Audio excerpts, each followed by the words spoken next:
तिमीलाई पाउन भन के गरौँ त चोला फेर्न पर्ने भामरौँ त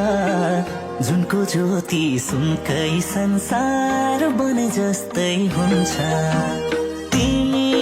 त मलाई मन परेको मान्छे हौ तिमी भए जिन्दगी सोचे जस्तै हुन्छ